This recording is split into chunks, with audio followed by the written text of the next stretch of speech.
నగరి, చిత్తూరు, తిరుపతి, పుత్తూరు ఇక్కడ నుంచి వచ్చిన కమ్మ బౌద్ధులందరికీ కూడా నా యొక్క నమస్కారాలు. నేను ఒక చిన్న పద్యం చదువుతాను, మన కమ్మవారికి అన్వయించిన పద్యం. ఇక్కడ మేడస్వామి మోహన్ గారి ముందు నేను ఒక పద్యం చదవటం అనేది సాహసమే. ఇందు గడవందు లేడని సందేహమవరదు, ఎన్నుండి వెతికిన అందొందు కలవారు మన కమ్మవారు. మన దేశంలో ప్రపంచవ్యాప్తంగా విస్తరించిన మన కమ్మవారు 2,10,00,000 మంది ఉంటారు. దానిలో 3వ వంతు 65 లక్షల మంది మన యొక్క తమిళనాడులోనే ఉన్నారు. అటువంటి కమ్మవారందరినీ ఒక వేదిక కావాలని కమ్మ అసోసియేషన్స్, కమ్మ సంఘాలు కొన్ని వందలు ఉన్నాయి ప్రపంచవ్యాప్తంగా. అటువంటి సంఘాల వారందరినీ ఒక వేదిక ఏర్పాటు చేసి ఒక తాటిని తీసుకొచ్చి ఐక్యమత్యాన్ని పెంచితేనే మన యొక్క జాతికి ముందంజ వేయడానికి ఆస్కారం ఉంటుందని భావించి ఏర్పాటు చేసిన సంస్థ కేజీఎఫ్ కమ్మ గ్లోబల్ ఫెడరేషన్. వైష్ణవ సంప్రదాయాన్ని విశ్వాసం చేసిన రామానుజుడు పుట్టిన గడ్డ, ఈ యొక్క పవిత్ర గడ్డలో మనం ఈరోజు కమ్మ మహానాడు, తమిళనాడుకు చెందిన కమ్మ మహానాడు చేసుకోవటం అనేది నా అదృష్టంగా నేను భావిస్తా ఉన్నాను. కమ్మవారు ప్రపంచంలో అన్ని వర్గాలని సమదృష్టితో చూసి తమతో పాటు చేదోడు వాదోడుగా అందరికీ ఉంటూ తమతో పాటు అందరినీ హక్కున చేర్చుకునే యొక్క గొప్ప సమాజం మన యొక్క కమ్మవారిది. కానీ మారిన పరిస్థితుల్లో మన సమాజం వెనుకబడతా ఉంది అన్ని రంగాల్లో. ముఖ్యంగా ఈరోజు వ్యవస్థలను శాసిస్తున్నది రాజకీయ రంగం. రాజకీయ రంగంలో మనం వెనుకబడుతున్నాం. రాజకీయ పార్టీలు కావచ్చు, రాజకీయ నాయకులు కావచ్చు, మన కమ్మవారికి చెందిన వ్యాపారస్తుల దగ్గర నుంచి ధనాన్ని ఆశిస్తున్నారు. మన కమ్మవారు నడిపే పత్రికలు, టీవీల నుంచి వారికి పబ్లిసిటీ ఆశిస్తున్నారు. మన కమ్మవారి ఓట్లు ఆశిస్తున్నారే కానీ మన కమ్మవారికి చేయడం అనేది ఏం చేయట్లేదు. అలా కాకుండా మన ఓట్లు మనం సమీకరించుకుందాం. రాజకీయాల్లో మన వారిని ముందంజలో ఉండటానికి మన ప్రయత్నాలు మనం చేద్దాం. ఒక మాట చెప్తాను, మనకి ఘనమైన చరిత్ర ఉంది. వర్తమానం పర్వాలేదు, కానీ భవిష్యత్తు ప్రశ్నార్థకరం. ఎంత ఘనమైన చరిత్ర ఉందో అంత ఘనంగా భవిష్యత్తు ఉండాలి. మన భావితరాలకి అటువంటి భవిష్యత్తు కల్పించాలంటే కమ్మారందరూ పునరేకీకరణ కావాల్సిన అవసరం ఉంది. మనందరం సంఘటితమైతే, మనందరం ఒకటే వేదిక మీద ఒకటే గొంతుతో గలమెత్తితే ఆకాశమే మనకద్దు. మనం సాధించలేనిది లేదు. గత 3 నెలల నుంచి ఇక్కడ వివిధ ప్రాంతాల్లో మన కేజీఎఫ్ సభ్యులందరూ కూడా ఎంతో కష్టపడటం జరిగింది.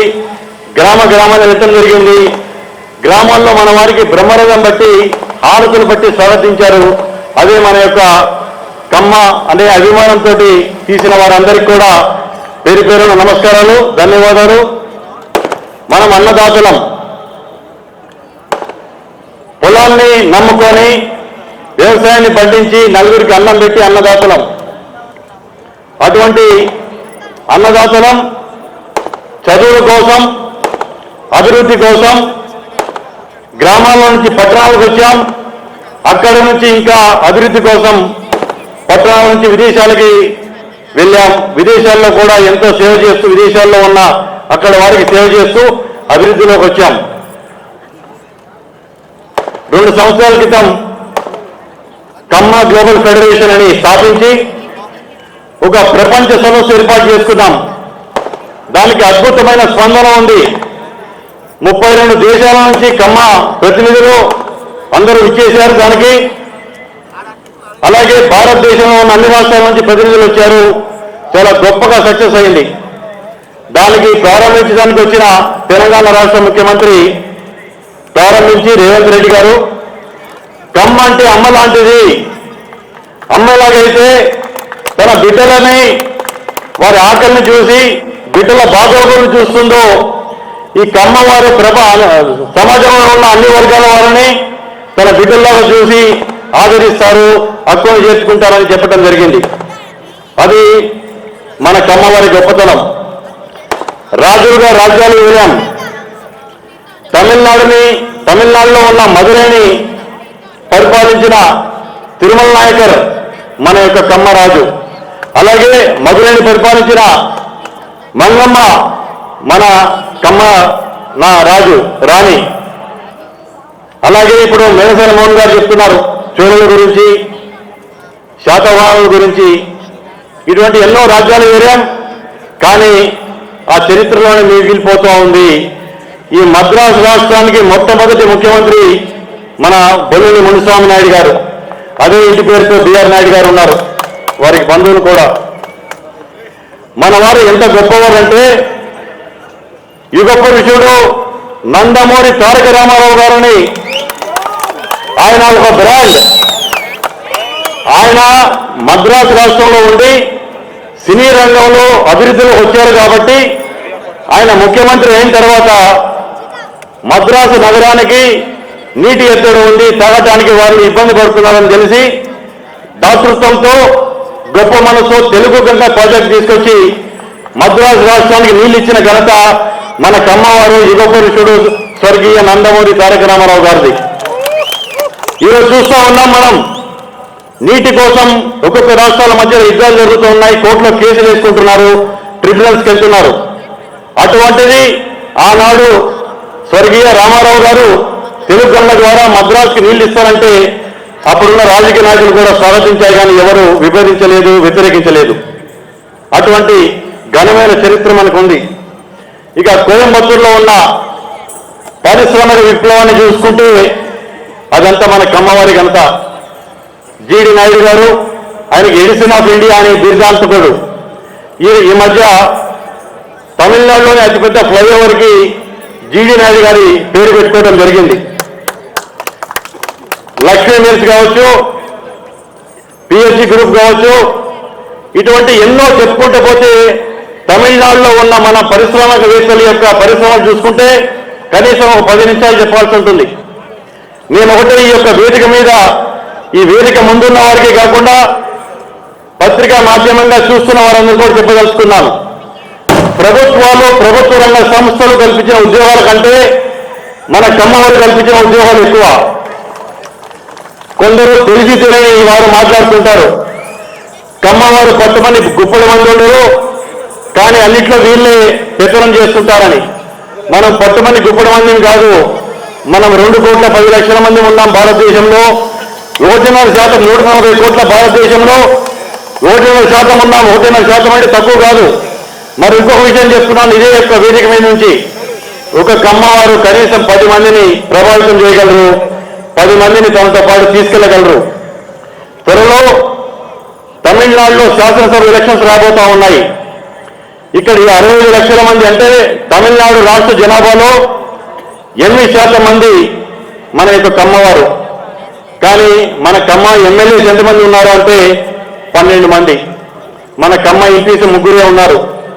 ఈ తమిళనాడులో రాబోయే ఎలక్షన్స్ లో కమ్మవారే కాకుండా దాదాపు 3 కోట్ల మంది ఉన్న తెలుగు ప్రజలు కనుక నిర్ణయించుకుంటే రాబోయే తమిళనాడు ప్రభుత్వంలో ఎవరు ఉండాలి అనేది నిర్ణయించే సత్తా మన కమ్మవారికి, తెలుగు వారికి ఉంది. దానిలో ప్రయత్నమే ఈ యొక్క శ్రీపెరుమధూరులో ఈ యొక్క మహానాడు ఏర్పాటు చేసుకోవడం జరిగింది. 30 మంది ఎమ్మెల్యేలు రాబోయే తమిళనాడు అసెంబ్లీలో మన కమ్మవారు ఉండాలి. ఈ యొక్క కేజీఎఫ్ అనేది ఏ రాజకీయ పార్టీకి అనుకూలం కాదు, ఏ రాజకీయ పార్టీకి ఒత్తాసు పలకదు. ఈ యొక్క అన్ని రాజకీయ పార్టీల్లో అన్నిట్లో మన వాళ్ళు ఉండాలి, అన్నిట్లో ముందుండాలనేది ఈ కేజీఎఫ్ యొక్క సంకల్పం, కేజీఎఫ్ యొక్క లక్ష్యం. 30 మంది శాసనసభలు ఎమ్మెల్యేలు కావాలి. కనీసం ఉప ముఖ్యమంత్రి పదవి మన కమ్మవారికి తమిళనాడులో కావాలనేది మన యొక్క డిమాండ్. ఆ డిమాండ్ కోసం ఏప్రిల్ మే నెలల్లో తమిళనాడులో ఎలక్షన్స్ రాబోతున్నాయి.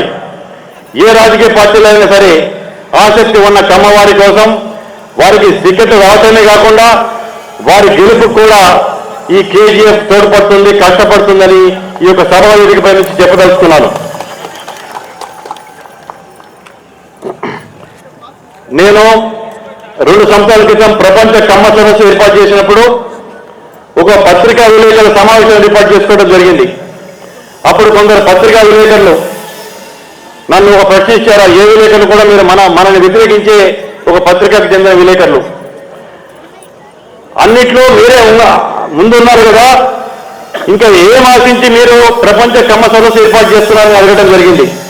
నేను వారికి చెప్పిన సమాధానం ఒకటే, ప్రపంచంలో అన్ని రంగాల్లో మా యొక్క భారతదేశం అన్ని రంగాల్లో ముందంజలో ఉన్న కమ్మవారు ఒక 2% మాత్రమే. ఎక్కువ మా కమ్మవారు మధ్యతరగతి, దిగువ మధ్య తరగతి, దారిద్ర్యం కంటే కూడా దిగువన మా వాళ్ళు ఉన్నారు. వారికి చేయూతనిచ్చి వారిని సమాజంలో ఉన్నత స్థానంలోకి నిలపడానికి ఈ యొక్క కేజీఎఫ్ పనిచేస్తుందని ఆయన చెప్పడం జరిగింది. ఇప్పుడు పెద్దలు బిఆర్ నాయుడు గారు చెప్పడం జరిగింది, సేవా కార్యక్రమాలు కూడా చేయాలి, కమ్మ గ్లోబల్ ట్రస్ట్ కూడా ఏర్పాటు చేయాలని చెప్పేసి.